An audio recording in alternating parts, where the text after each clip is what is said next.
জীবনে আমরা কিন্তু অনেক ভুল করে থাকি। একটা মানুষ কখনোই পারফেক্ট হয় না, সে সবটাই সঠিক করতে পারে না, বা তার বিষয়ে কোনো সমালোচনা হবে না সেটা কোনো ব্যাপারই না, তার বিষয়ে সমালোচনা তো অবশ্যই হবে।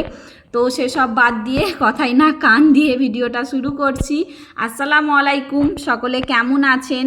কাছে দূরে যে যেখান থেকে দেখছেন, আশা করি সকলে ভালো আছেন, আমরাও ভালো আছি। আমার শাশুড়ি কুরবানির মাংস পাঠিয়েছিল, তো ওটাকে বেছে নিচ্ছিলাম পরিষ্কার করে, মাংসগুলোকে আলাদা করে রাখছিলাম আর হাড় চর্বিগুলোকে আলাদা করে তো ফ্রিজেই রেখে দেব, রান্না করব না ওটা। তো ওটা কুরবানির মাংস ছিল, দেশের বাড়ি থেকে পাঠিয়েছিল।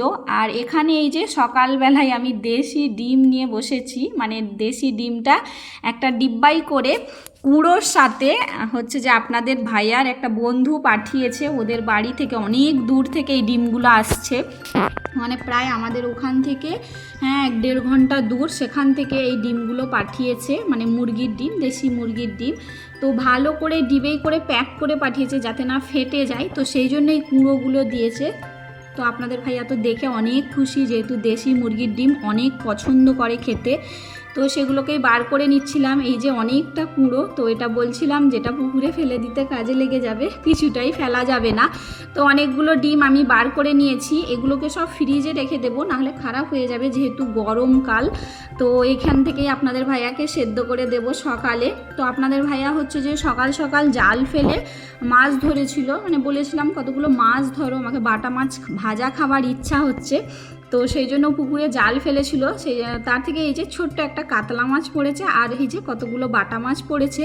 তো আমাদের তো 2-3 জনের হয়ে যাবে, মেয়ে তো খাইনি সেরকমভাবে, আপনাদের ভাইয়া খেলেও একটা আধটা খাই তো আমি। তো অনেকগুলো, আমি বলছি যে অনেকগুলোই পড়েছে, আজকের মতো হয়ে যাবে, মানে একবেলার জন্য এবেলা রান্না করব, সেবেলা এক জায়গায় যাওয়ার প্রোগ্রাম আছে। কোথায় যাব আপনারা দেখতে পারবেন পুরো ভিডিওটা, যেহেতু আপনারা যদি কন্টিনিউ করেন অবশ্যই দেখতে পাবেন। আর যারা এতক্ষণ একটা লাইক দেননি, তো প্লিজ একটা লাইক দিয়ে পুরো ভিডিওটা কন্টিনিউ করুন। আর এখানে আমি হচ্ছে যে দুপুরের ভাত বার করে নিয়েছিলাম, যেহেতু রান্নাবাড়া সব কিছু সেরে নিয়েছি, প্রচুর গরম, ভিডিও করতে ভালোই লাগছিল না। তো একটু একটু করে অনেক কিছুই রান্না হয়ে গেছে।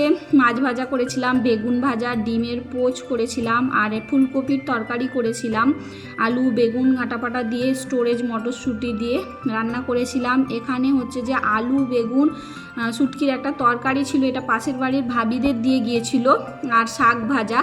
তো অনেকগুলোই হয়ে গেছে একটা একটা করে, এগুলো দিয়ে হচ্ছে যে দুপুরের খাবার খেয়ে নেব। আর কলমি শাক, এই যে ভাজা, একদম মাঠের কলমি শাক, এগুলো তো তুলে ভাজা করেছিল। মাঠের কলমি শাক খেতে কিন্তু অনেক মজা লাগে। তো এটা দিয়ে দুপুরের খাবার খেয়ে নেব। আর যেহেতু সন্ধ্যাবেলায় আমরা একটা বিয়ে বাড়ি যাব, একদম আমাদের বাড়ির পাশেই, তো বিয়ের দাওয়াত ছিল রাতের, এটা মানে উষার দাওয়াত, যেটা আমরা উষার দাওয়াত খেতে যাই। আমরা উষার দাওয়াত কিন্তু খেতে যাই, বিয়েতে যাই না, বউ ভাতে যাই, আর উষার দাওয়াত অবশ্যই খেতে যাই, আমাদেরকে খুব ভালো লাগে। মাংস ভাত হয় এটা, আসলে দেগের মাংস তো অনেক পছন্দ। তো রাত্রে ওরা লাইটিং দিয়ে একটু সাজিয়েছিল, লাইটিং বলতে একটু মিনিচার বাতি দিয়েছিল, ওদের যেহেতু মাঠের ধারে একদম বাড়ি, তো মাঠের রাস্তা পাড়িয়ে পাড়িয়ে যেতে হয়, তো গোটাটায় আলো দিয়েছিল, দেখতে ভালো লাগছিল, একটু ভিডিও করছিলাম। আর বিয়ে বাড়িতে তো সবার সাথে দেখা হবে, সেই জন্যই আরও আনন্দের সাথে গিয়েছিলাম। আর যেতে অনেকটাই দেরি হয়ে গেছিলো, মেয়ে টিউশানে গিয়েছিল, তো মেয়ে আসতে 9টা বেজে গিয়েছিল, তো আমাদের যেতে করতে 9টা 15-20 হয়ে গিয়েছিল। পাশের বাড়ি হেঁটে গিয়েছিলাম। তো এসার নামাজারে পড়ে আমি, আপনাদের ভাইয়া, মেয়ে, এই যে 3 জনে গিয়েছি। তো ওনাদের বাড়ির সকলে বলছে এত রাত করে কেন, সন্ধ্যা থেকে আসনি কেন? যেহেতু উষোটা হয়ে গিয়েছিল, উষোটা দেখবার ইচ্ছা ছিল, কিন্তু আমি দেখতে পাইনি, হয়ে গিয়েছিল উষোটা।